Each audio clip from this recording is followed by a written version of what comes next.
I want you to imagine a scenario for a second.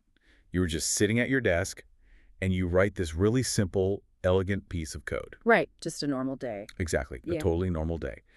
And your goal is just to extract a tiny bit of text, like maybe just a handful of bytes, from a massive gigabyte-sized file. Which is super common. Very common. So you run the code, it works perfectly, you push it to production, and you go grab a coffee. Yeah. But while you were sipping your latte, your code, that tiny, elegant extraction, is quietly bringing your entire server crashing down. Oh, that is the worst feeling. It really is. Yeah. So welcome to today's deep dive, because we made this one specifically for you, the learner. Today, we are taking a look at a hidden trap in the Go programming language. Yeah, based on a great article by Aaron Rose. Right, from tech-reader.blog, titled The Secret Life of Go Memory Allocation. Our mission today is to unpack this hidden trap, explore how memory management actually works under the hood, and learn how a misunderstanding of a simple tool can hold gigabytes of memory hostage. It is a scenario that plays out in server rooms all over the world, honestly. I mean, the code that causes the crash doesn't even look like bad code. Right, it looks totally normal. Yeah, in fact, if you just glance at it, it looks like exactly what you were supposed to write. And I think that is what makes this specific trap so incredibly dangerous for developers. Absolutely. So Aaron Rose opens the article by dropping us into this beautiful Beaux-Arts library in Lower Manhattan. Mm-hmm. Great setting. Yeah, and we've got two software engineers there, Ethan, who's a junior developer, and Eleanor, his senior colleague. Mm-hmm. And they are staring at a massive problem. Right. Ethan is currently living out every developer's absolute worst nightmare. Oh, yeah. He's watching his server dashboard, Mhm. and the RAM usage is just climbing. And it is not just a gradual, steady increase either. The article describes it as climbing like a staircase. Like a staircase. Exactly. Every time his function runs, the memory usage steps up, and it never steps back down. It just goes up and up and up until it hits the absolute physical ceiling of the server's memory. And once it hits that ceiling, the operating system basically has no choice. Yeah, it just kills the application to save itself. Boom. Boom. So Ethan is digging into his performance profiler, and he is just totally baffled because the code he just wrote is a really simple log parser. Right. It's designed to read a massive 1 gigabyte log file into the server's memory. Then it scans through it to find just the 10 lines of text where a crash occurred, extracts those 10 lines, which are what, only about 500 bytes of data? Yeah, tiny, just 500 bytes. Right, and it returns them. That's it.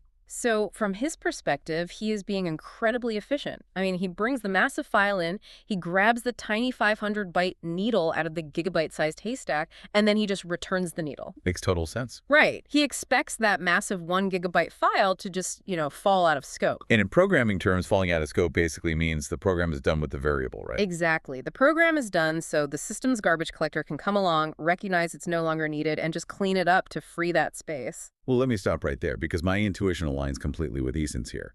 I mean, wait, if he only keeps 500 bytes and the 1 gigabyte file falls out of scope, shouldn't the garbage collector just sweep it away? You would think so, yeah. It's like, okay, think of it like bringing a massive encyclopedia to your desk, copying down one sentence on a sticky note, and throwing the book in the recycling bin. I love that analogy. Right, you only kept the sticky note. Why is the desk still completely full of this massive book? That is the exact logical assumption that almost everyone makes. Your encyclopedia analogy perfectly captures how we expect memory extraction to work. We assume that when we ask a programming language to slice out a piece of data, it gives us a brand new, independent copy of that data. We assume Ethan is writing on a new sticky note. Right, exactly. But it looks completely harmless, and yet Ethan has accidentally created a massive memory leak. The garbage collector is never going to clean up that gigabyte. Okay, let's unpack this. Why does extracting 500 bytes cause a 1 gigabyte leak? Well, to understand why Ethan's server is dying, we have to completely rethink how we visualize data extraction. So Eleanor basically takes Ethan to a whiteboard to explain this. Okay. She shows him that in the Go programming language, when you create what is called a slice, which is the standard tool you use to grab a section of an array, you are not actually creating a standalone piece of data. Oh, really? Really. A slice is just a tiny 24-byte data structure. It is officially known in the language as a slice header. Just 24 bytes. Yep, just 24 bytes. So if it's only 24 bytes, it obviously can't contain the 500 bytes of text he extracted.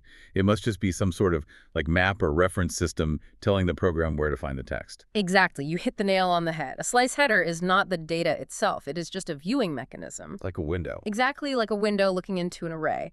And this 24-byte struct is incredibly simple.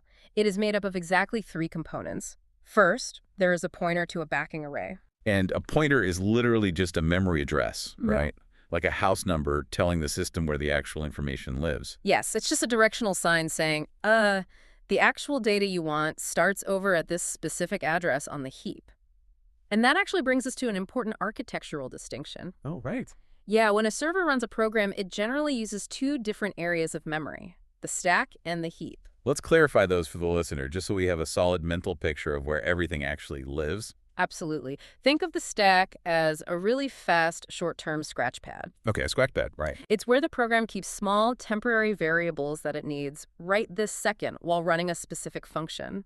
When the function finishes, that part of the scratch pad is instantly wiped clean. Gotcha. The heap, on the other hand, is the server's long-term dynamic warehouse. When you have massive, unpredictably sized data like Ethan's 1 gigabyte log file, it gets stored out in the heap warehouse because it's too big and clunky for the quick scratch pad. Okay, that makes sense. So the tiny 24-byte slice header sits on the quick scratch pad, the stack, but its data pointer is aimed way out at the massive gigabyte of data sitting in the heap warehouse. Precisely. That data pointer is the first component. The second component of the slice header is the length, or len. And what does that do? This simply tells the slice how many elements of that backing array it is actively allowed to look at. And then the third component is the capacity, or cap, which tells you the total size of the underlying backing array from that starting point all the way to the very end. Okay, so when Ethan initially loads his giant file, Go puts a massive 1 gigabyte array out in the heap warehouse. Yes. Then it gives Ethan a 24-byte slice header on his scratch pad. That header have a pointer to the start of the array, a length of 1 gigabyte, and a capacity of 1 gigabyte. Exactly. What's fascinating here is that the massive data is the array, but the slice header is just the remote control he uses to interact with it. Now, let's look at the actual crime scene. Ethan writes his extraction code. He uses Go's slicing syntax to say, give me the data from line 5000 to line 5010. And he assumes Go is going to go out to the warehouse, copy those 10 lines, put them in a new box, and give him a new remote control for that new box. But Go doesn't copy the data at all. Wait, it doesn't copy? Go does absolutely no copying. When Ethan creates that 500-byte subslice, Go simply creates a brand new 24-byte slice header. So instead of taking a piece of the glass out of a giant window, Ethan basically just painted over the rest of the glass and left a 500-byte peeple. Exactly. An entire massive sheet of glass is still physically sitting there. That is exactly what happens. He created a new 24-byte peeple. This new slice header has a shorter length. It only sees 500 bytes, but its data pointer is pointing directly into the middle of that exact same original 1 gigabyte backing array out in the heap warehouse. Here's where it gets really interesting, though. Because, okay, I understand the whole sheet of glass is still there. Yeah. But if Ethan lets the original massive variable fall out of scope, if he tells the program, hey, I'm done with the giant window, I only care about this one peeple, why doesn't Go's garbage collector step in? It's a great question. Shouldn't there be some sort of fail-safe where the system recognizes we're only using 500 bytes of a gigabyte and it just, trims off the rest? Well, to understand why it doesn't do that, we really have to look at the exact mechanism of how a garbage collector actually works. Okay. The garbage collector doesn't understand human concepts like, I only need this one recipe. It is a highly literal, automated janitor, and it operates on a strict process called mark and sweep. Mark and sweep. Walk us through how that janitor cleans the warehouse. So periodically, the garbage collector briefly pauses the program to clean house. During the mark phase, it starts at the active scratch pad, the stack. Right. It looks at every single active variable, like Ethan's new 24-byte slice header. It reads the pointers inside those variables, and it traces those lines out into the heap warehouse. Kind of like following a string tied from the scratch pad to a box in the warehouse. Exactly like following a string. If the garbage collector follows a string and finds a block of memory in the heap, it slaps a mark on it that says alive. Okay, so alive just means the program is still actively referencing this data somewhere. Yes. Yeah. And once it finishes tracing every single string and marking everything it finds, it moves to the sweep phase. It walks through the entire warehouse, and any block of memory that does not have an alive mark gets instantly deleted. I see the trap. Yeah. Because Ethan's new 500-byte slice is still an active variable on the scratch pad. The garbage collector reads that tiny header, follows the pointer string out into the warehouse, and that string is attached directly to the massive 1 gigabyte array. Yes, exactly. The garbage collector looks at Ethan's new slice, follows the pointer, and sees that it lands right inside that massive 1 gigabyte block of memory. Wow. And here's the thing. The garbage collector has a very strict absolute rule. It cannot delete a block of memory or even trim a block of memory if any active variable is pointing to it. Even if the pointer is only looking at 500 bytes of a gigabyte block, the janitor won't just chop off the unused ends. It absolutely cannot. Arrays in Go are contiguous blocks of memory. They are a single, solid, physical unit in the server's RAM. Oh, I see. Yeah, the garbage collector cannot safely chop an array in half. As far as the garbage collector is concerned, if one single byte of an array has a string attached to it, the entire array is structurally necessary for the program to survive. So his hands are totally tied. Completely tied. It slaps an alive mark on the entire gigabyte and moves on. So because Ethan's tiny 500-byte slice has a data pointer tied to the middle of the massive array, the garbage collector essentially says, nope, I can't touch this. If I delete this array, Ethan's tiny slice will be pointing to empty space, and the whole program will crash. Precisely. Eleanor tells him the harsh truth of the language. As long as even one single byte is being referenced by an active slice, the entire underlying backing array is kept alive in memory forever. Ethan saved 500 bytes, but he kept a gigabyte hostage. Yeah, it's brutal. That really frames the disaster perfectly. And because it's a log parser running on a server, Ethan isn't just doing this once, right? Oh no, he's running it constantly. He is running this function over and over again. Every time a crash report comes in, he loads a new 1 gigabyte file into the warehouse, creates a tiny 500-byte bookmark, and leaves.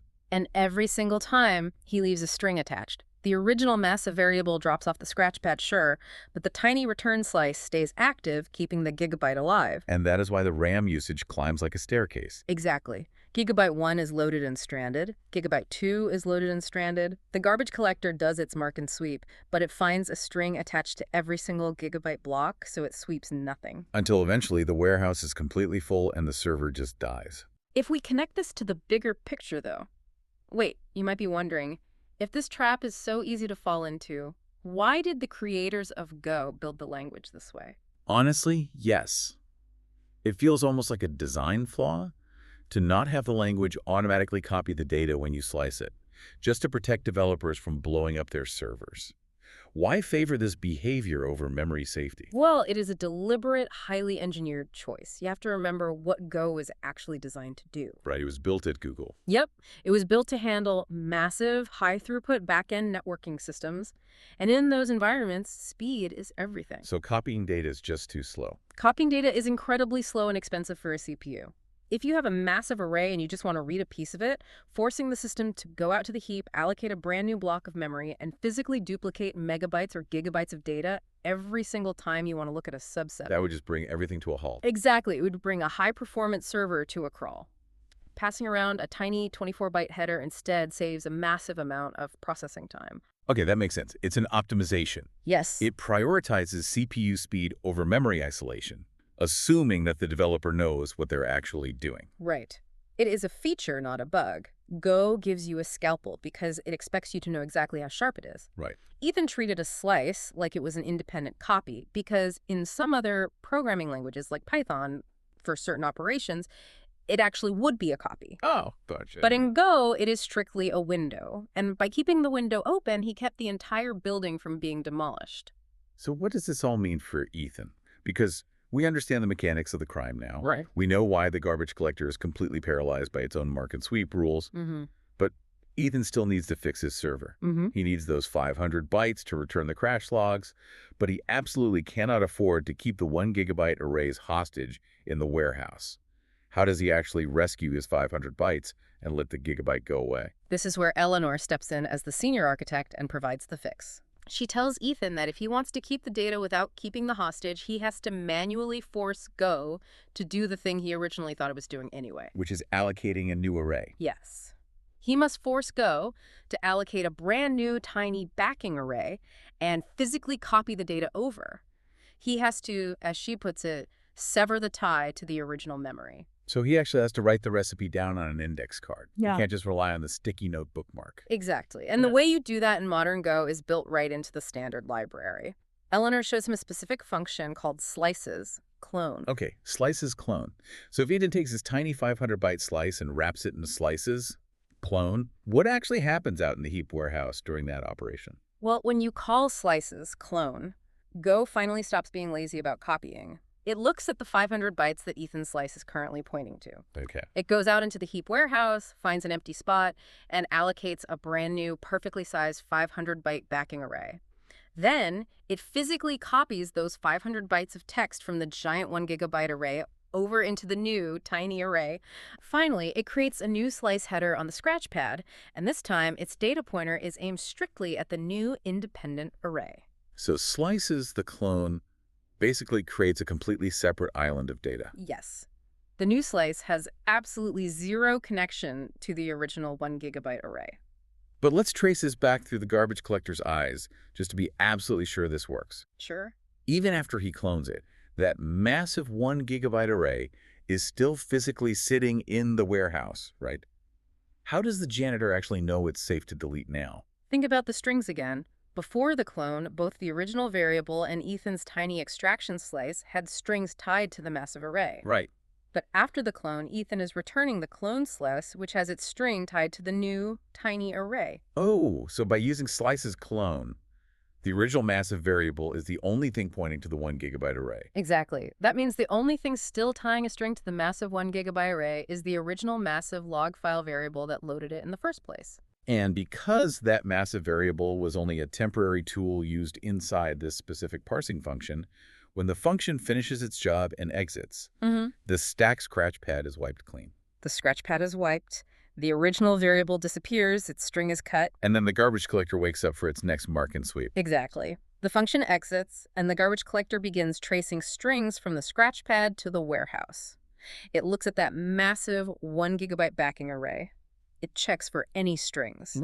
And this time, because Ethan cloned his data and returned a completely separate island, the answer is no. There are absolutely no strings attached to the giant array anymore. So it receives no alive mark. No mark at all. So during the SWIP phase, the garbage collector happily devours the abandoned backing array, instantly freeing up a full gigabyte of RAM. Yeah, the article describes Ethan running his code again with the slices.clone fix in place. He watches the server dashboard. The memory graph spikes dramatically when the 1 gigabyte file is initially loaded into memory, which, is completely unavoidable. You have to load it to read it. Right. But then the moment the function exits, the graph instantly plummets back to near zero. Oh, that has got to be the most satisfying feeling in the world for a software engineer. Watching that terrifying staircase of doom turn into just a sharp heartbeat spike that immediately drops back to a healthy baseline. Oh, yeah. Yeah. Ethan finally understands the core mechanic. He realizes he kept a small slice that still pointed to the original backing array, which is what was paralyzing the garbage collector. And Eleanor leaves him with the ultimate rule of thumb for this specific architecture, right? When you only need a small piece of a massive data set, clone the slice, give it its own backing array. Exactly. It's such a clarifying look into the physical realities of memory management. So let's do a quick summary of the crucial takeaways we've unpacked for you today from Aaron Rose's article. Good idea. First, in Go, slices are not standalone arrays. They are lightweight, 24-byte headers that act as windows or bookmarks into larger backing arrays out on the heap. Second, subslicing does not copy data. It just creates a new window pointing to the exact same massive array. And because of how the mark and sweep garbage collector works, this creates a hidden hostage situation where the entire massive array is kept alive. And third, if you only need a small piece of a massive data set, you must sever the tie. Always use slices clone to force Go to copy the data into a new independent backing array so the giant data set loses its active pointers and gets swept away. This raises an important question, though. While this is a deep dive into the specifics of Go, the underlying lesson applies to almost everything we touch in the modern tech landscape. There's a great point. I mean, the scale of data today is almost incomprehensible compared to the early days of programming. Absolutely. Think about video streaming platforms processing gigabytes of film per second. Or think about real-time financial analytics scanning millions of market trades, or massive AI models parsing through planetary-scale data sets. We deal with massive streams of data constantly. Yeah, it's everywhere. And if Go, which is a language specifically celebrated and widely adopted for its back-end efficiency and performance, has this kind of hidden trap built right into its core mechanics for the sake of speed, how many other seemingly harmless shortcuts in our everyday code are secretly holding massive resources hostage right under our noses? That's a little terrifying to think about. You have to wonder how many servers out there right now are running at like 90% memory capacity, just because some brilliant developer somewhere put a bookmark in a giant encyclopedia instead of writing the data down on an index card. It is a profound reminder for anyone building or interacting with complex systems. We love our tools because they feel like magic. You type a command, and the computer instantly slices a gigabyte of data without a second of lag. But it is vital to question the magic. You have to understand what the magic is actually doing to the physical hardware under the hood, or you might end up paying a massive hidden cost. Question the magic. Understand how your tools interact with the hardware, and always remember to sever the tie when you extract your data. Thank you so much for joining us on this deep dive. Keep learning, stay curious, and we will catch you next time.